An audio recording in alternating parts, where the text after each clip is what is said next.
Next சொல்றேன் நாயன்மார் கதை. அதில் ஷேக்கிழார் சொன்னேன் இல்லையா, கதை சொல்ல ஆரம்பிக்கிறார் அவர். நாயன்மார்கள் பற்றி 63 பேரை பற்றியும் நாயன்மார்களை பற்றி சொல்ல முன்னால இன்னொன்று அவர் சொல்றார். உபமன்யு ரிஷின்னு ஒருத்தர், அவருடைய இதை சொல்றார். அவர் ஒரு பெரிய மகரிஷி, அவரும் கதையெல்லாம் சொல்றவர். அவர் எப்படி என்னன்னு அவருடைய சரித்திரத்தை சொல்றார். உபமன்யு மகரிஷிங்கிறவர் வியாகரபாதங்கிற ஒரு முனிவரோட பிள்ளை. இந்த வியாகரபாதங்கிற முனிவர் என்ன ஸ்பெஷல்னா, அவருக்கு கால் புலிப்பாதம் மாதிரி இருக்குமா. வியாகரன்னா அந்த புலின்னு அர்த்தம், அந்த மாதிரி ஒரு பேர். ஏன்னா அவர் காலங்கார்த்தாலேயே சிவனுக்கு பூஜைக்கு பூ பறிக்க போகிறார் நந்தவனத்துக்கு. நம்மெல்லாம் பறிச்சாலும் ஏதாவது பூ பறித்து சுவாமி கோத்துருவோம். அவர் என்ன செய்வார், ரொம்ப விடிகாலம்புறார். அதாவது பூவுக்கு வண்டு வரும், உங்களுக்கு தெரியும். வண்டு பூவில் உட்காந்து அந்த தேனை குடிக்க வரும். அந்த மாதிரி தேனை வண்டு குடிச்சுட்டா அந்த பூ எச்சல் ஆயிடும்னு சொல்லிட்டு வண்டு விடிஞ்சுதான் வரும். அதனால அவர் சூரியோதயத்துக்கு முன்னாலே போய் மரத்து மேலே எங்கெல்லாம் பூ இருக்கோ மேலே இருக்கிறத பறிச்சுப்பார். அதே சமயம் வண்டுக்கு பூ இல்லாமல் பண்ணிடக்கூடாது அப்படின்னு கீழ்ப்பகுதியில் இருக்கிற பூவெல்லாம் விட்டுடுவார், வண்டு குடிச்சுக்கட்டும் அந்த தேனைன்னு சொல்லி. அந்த மாதிரி அவருக்கு வெடிகாலம்பரை இருட்டில் போய் மரத்துக்கு மேலெல்லாம் ஏறி பறிக்க கஷ்டமாக இருக்குது. கை காலெல்லாம் சிராச்சுன்றது, இருட்டில் கண்ணு தெரியல. அதனால் அவர் சிவனை என்ன வேண்டிக்கிறாரா, எனக்கு இருட்டில் பூவெல்லாம் நல்லா தெரியறதுக்கு புலி கண்ணை கொடு, அப்புறம் மரத்து மேலெல்லாம் ஏறி பண்ண புலி மாதிரி எனக்கு பாதம் கொடுன்னு வேண்டிக்கிறாராம். அதனால அவர் மனுஷனா இருந்தாலும் கண்ணு புலிக்கண் மாதிரி ஷார்ப்பா இருக்கும், கால் புலி பாதம் மாதிரி மெத்துன்னு இருக்கும். அதனால அவர் மரத்துல ஏறினாலாம் பலிக்காது. அதனால அவர் பேர் வியாகரபாதன். வியாகரனா புலின்னு. அந்த மாதிரி அவர் பூ பறிச்சு சுவாமிக்கு பூ போட்டு தொண்டு பண்ணிட்டு இருக்கார். அவருக்கு பிறந்த குழந்தை தான் உபமன்யுன்னு ஒரு குழந்தை.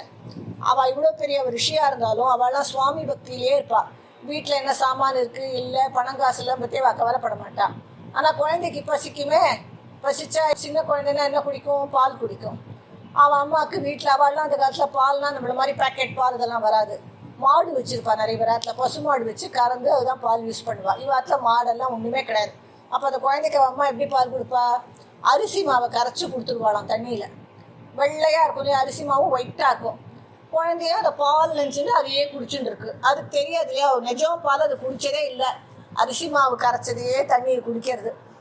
அப்புறம் ஒரு நாள் அந்த குழந்தை அவன் மாமா வாத்துக்கு போகிறது. அவன் மாமா ரொம்ப பணக்காரன், அவன்கிட்ட நிறைய பசுமாடு எல்லாம் இருக்குது. அந்த மாமி குழந்தைக்கு பசிங்கவும் பால் பசும்பால் கொடுக்குறான். அது ரொம்ப டேஸ்டாக இருக்குது. குழந்தை சாப்பிட்டு குடிச்சிட்டு என்ன இவ்வளோ நல்லா இருக்கே, எங்காத்துல பால் இவ்வளோ டேஸ்ட்டாகவே இருக்காதே அப்படிங்கிறது. அப்போ அந்த மாமி சொல்கிறான், ஆமாம் உங்கள் ஆற்றுல என்ன வசதியே இல்லை, பாலே கொடுத்துருக்க மாட்டான் உங்கள் அம்மா, எதையாவது கரைச்சி கொடுத்துருப்பா அப்படின்னு சொல்லிடுறான். அப்புறம் இந்த குழந்தை ஆற்றுக்கு வந்தோடனே அவன் அம்மா ஆஸ் யூஷுவல் பசிங்கவும் அரிசி மாவு கரைச்சி கொடுக்குறான். இது குழந்தை குடிச்சிட்டு எனக்கு இந்த பால் பிடிக்கலைங்கிறது.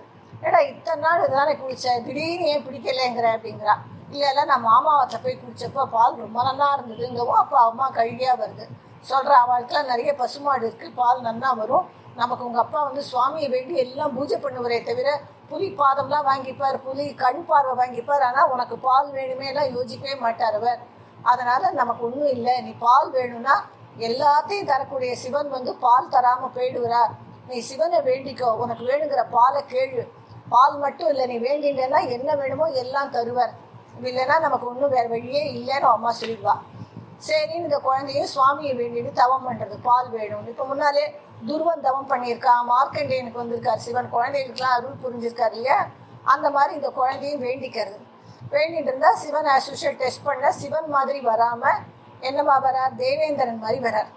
குழந்தைக்கு அம்மா ஆல்ரெடி சொல்லியிருக்கா சிவன்னா எப்படியெல்லாம் இருப்பார்னு.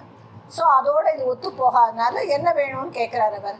குழந்தை சொல்கிறது, நீங்கள் சிவனே இல்லை வேற யாரோ என்னை ஏமாற்ற பார்க்குறேன் அப்படின்னு பக்கத்தில் வீபதி எடுத்து நான் இப்போவே உங்கள் மேலே சாபம் கொடுத்து இந்த வீபதியை வீசி எரிய போகிறேங்கிறது. உடனே சிவன் தடுத்து நிஜமான சிவரூபத்தை காமிக்கிறார். குழந்தைக்கு சந்தோஷம் இருக்குது, உனக்கு என்ன வேணுங்க இந்த மாதிரி பால் வேணுங்கிறது. அதோடு இப்போ அதுக்கு ரொம்ப தவம் பண்ணி உமாச்சி மேலே பக்தி வந்துடுது. பால் மாத்திரம் இல்லை, எனக்கு பக்தி வேணும் முதல்ல உங்ககிட்ட, எப்போவும் உங்ககிட்டே இருக்கணும், உங்களுக்கு நான் சர்வீஸ் பண்ணிகிட்டே இருக்கணும்னு கேட்கறது. சிவனை சிரிச்சுட்டே நீ அப்படியே இருக்கலாம், அதே சமயம் நீ பால் கேட்டே இல்லையா அதை முதல்ல நான் தராமல் போக மாட்டேன்னு பார்க்கடல்லையே கொண்டு போய் விட்டுடுறாராம். பார்க்கடல்ங்கிறது ஒரு பெரிய அதில் தான் மகாவிஷ்ணு அப்படியே ஆதிசேஷன் மேலே சயனம் கொண்டிருப்பார். அந்த பார்க்கடல்லையே விட்டு விடுறாராம். ஏன்னா எனக்கு இந்த மாதிரி சின்ன டம்ளர் டவரால்லாம் பால் தர தெரியாது, இந்த மாதிரி பார்க்கடல்லையே கொண்டு விட்டுறேன்னு சொல்லி அங்கே இந்த குழந்தை மகாவிஷ்ணுவையும் தரிசனம் பண்ணுறது.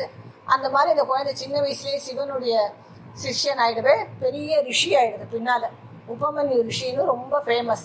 அந்த ரிஷி சொல்ற கதையில தான் கைலாசத்தை எல்லாரும் மயங்கி போயிடுறாங்க.